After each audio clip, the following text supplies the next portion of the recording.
The Battle of Wake Island is often referred to as the loneliest battle of World War II. On December 7, 1941, the attack on Pearl Harbor surprised American military forces in Hawaii and occupied much of America's collective imagination.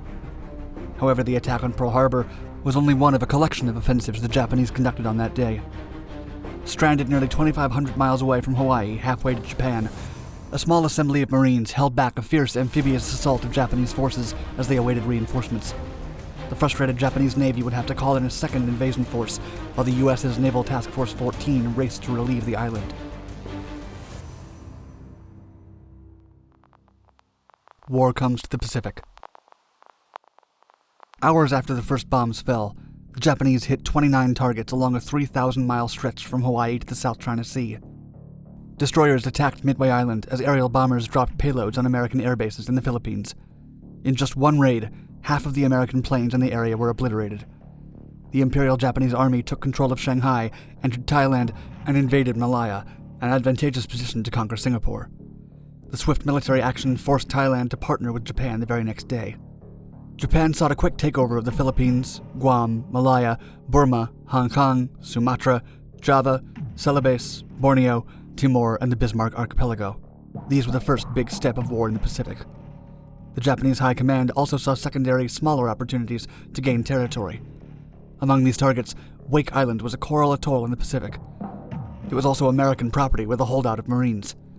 The Japanese saw it as their future base of operations for patrol planes supporting their conquest of the larger Midway Island.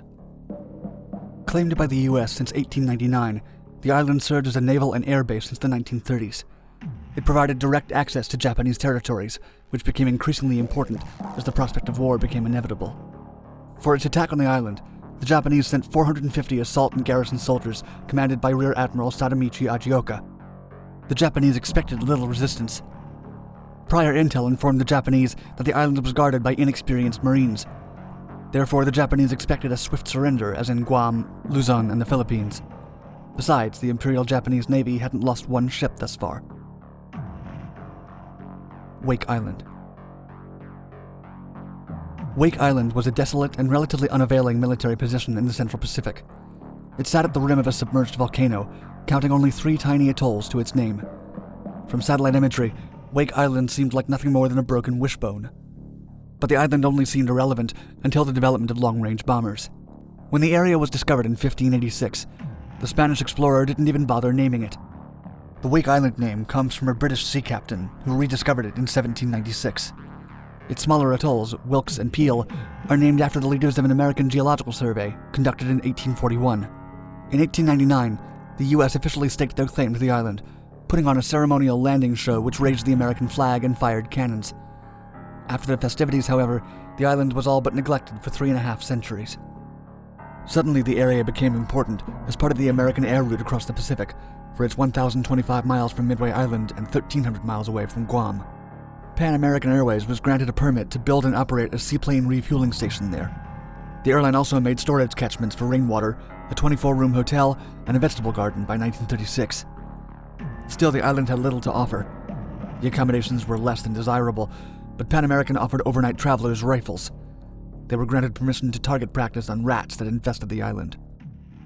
These questionable conditions notwithstanding, Wake Island became an essential part of American influence in the Pacific. More importantly, its location drew a neat line in the direction of Iwo Jima and Marcus Island, which quickly led to Tokyo.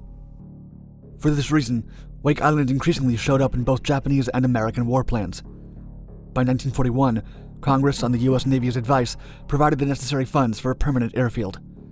Construction started in January. Marine corporals made $28 a month, while construction workers made close to $200 or more.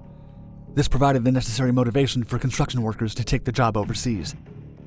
Still, the men eventually suffered from the inevitable loneliness of the island. Alcohol was prohibited. Women were nowhere to be found.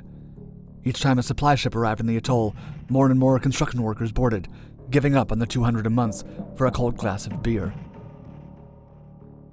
The garrison. In February of 1941, Admiral Husband E. Kimmel became the commander of the Pacific Fleet.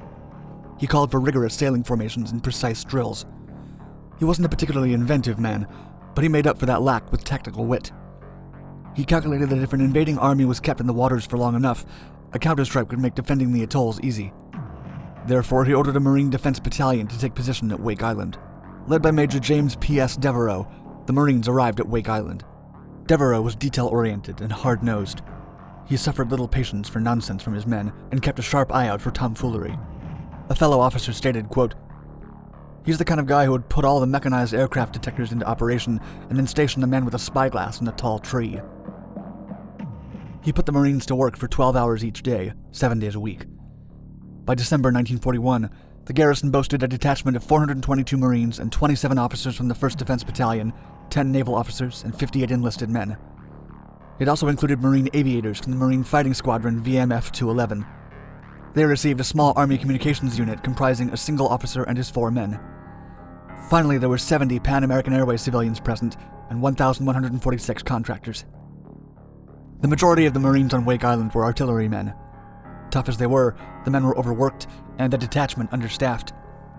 However, on December 7th, just as early morning chow wrapped up, the men received news that Pearl Harbor was under attack. At Wake Island, they had no radar. They lacked new technologies and advanced armament. While they had some Wildcat F-4F planes to patrol the skies, mild rain and low cloud cover failed to alert them to the impending Japanese sneak attack on their island. Japanese bombers destroyed 8 Wildcats at the airbase. The bombs injured 23 men. Sinking Hayate. Japanese invasion forces arrived at Wake Island within 3 days of the Pearl Harbor attack on December 11th at the command of Rear Admiral Sadamichi Kajioka. The 450 special naval troops only slightly outnumbered Marines. American troops defended the island with coastal guns strapped with 50-pound shells. For their initial defensive move, the Marines scored 11 hits on the flagship Yubari. They also hit the destroyer Hayate 3 times, lucky shots from 4,000 yards away. Better than expected, the blows caused internal explosions, tearing the destroyer in 2. Their expert warfighting sunk the first Japanese ship of the war. The Marines cheered wildly. Reportedly, Sergeant Henry Bell had to interfere by yelling, quote, "Knock it off, you bastards, and get back on the guns. What do you think this is, a ball game?" They scored 2 hits on destroyer Oite.